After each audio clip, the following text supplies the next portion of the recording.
Thanks for tuning in and not going live. Please hit the subscribe button. Moving on to the final division, the NFC South. Um, so last place in the NFC South and in the Caleb Williams sweepstakes, we're gonna go with the Buccaneers. I hope for Todd Bowles' sake that they are good because his resume doesn't look good as a head coach. He's a great defensive coordinator, but it doesn't look good at all. He hasn't been good as a head coach at all in this league. And last year they got to the playoffs, but like with Brady and they underachieved. So for his sake, I hope they're good because he might not be able. The only thing that might be saving him for like keeping as far as keeping his job is the fact that Bruce Arians is there, and they basically like set up that job for him. But the Bucks are going to be trash. They already not signing extensions and requesting trades. They might get Caleb. So yeah, they're going to be in the Caleb Williams sweepstakes. They lost. Yeah, they lost their damn second second best lineman too. So yeah, good luck, Baker.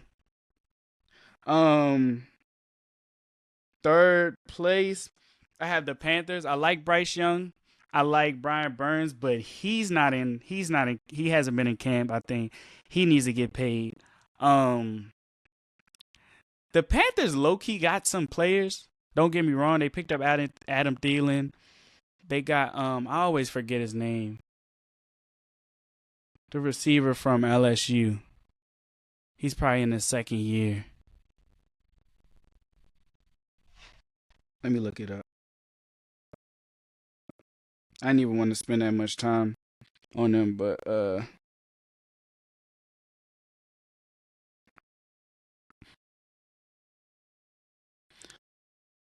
oh yeah, Terrence Marshall. Yeah, Terrence Marshall. I think he's good. They got DJ Chark and they got Chenault. So their receiving core is not that bad. I like Bryce Young, but I think they're going to struggle this year. Uh, but I don't see them going sweet with anybody in that division because the division obviously not that bad. I mean not that good, and I think they can give some people some fights, but they'll probably be they probably won't be that good. They'll be fighting with Tampa for that last spot, but I think they're better than Tampa at the very least, because they have an underrated defense for sure. Second place is another team that I think is underrated, the Falcons. The Falcons actually had a decent offseason. I know a lot of people were like confused why they got Bijan, but I think that was just more so of a thing where you just want to make your strength, like you want to build on top of your strength. Bijan is really like that. He's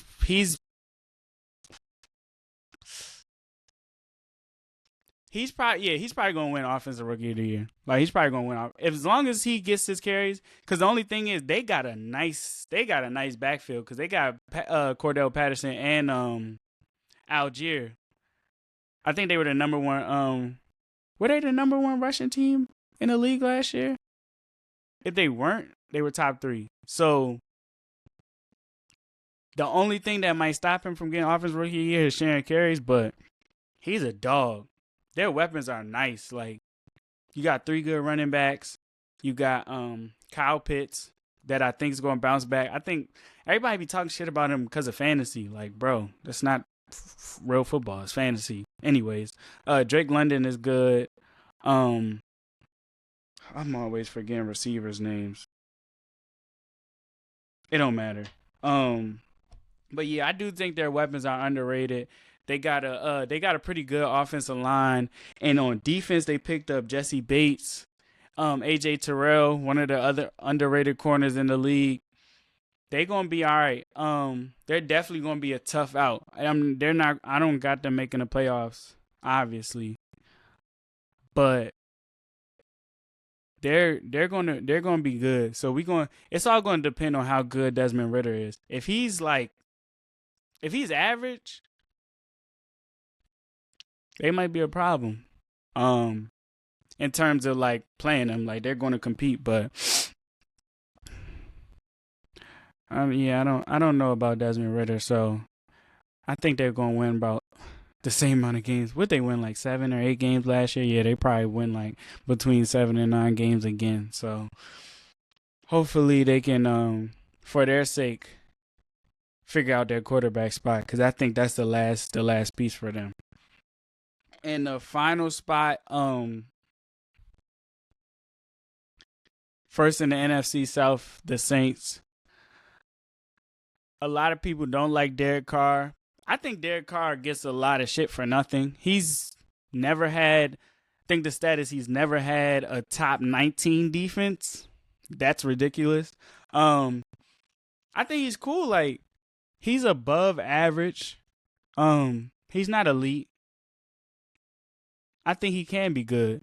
If they're if Mike if Michael Thomas decides to play football again, then they're really going to be a problem because watch out for Olave. He's about to break out this year. Like if he's healthy, Olave is going to go crazy this year. I promise you. And then if Michael Thomas plays and Olave, that's a great receiving core. You got Jamal Williams. He's going to be playing.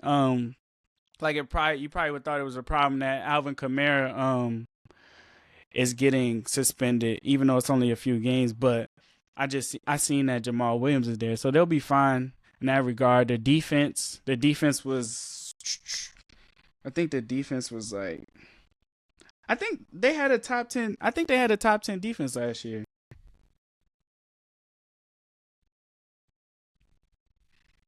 Fifth.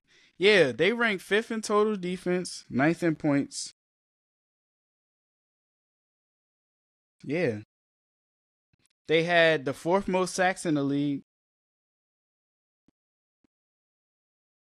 Their run defense fell off, but they got, man, I like their defense. You got Marshawn Lattimore, you got Demario Davis, you got Cam Jordan. You got to star at every single level of the defense. They're gonna be straight. Derek Carr would have to be terrible shit if to not miss to not win that division because that division is not gonna be good.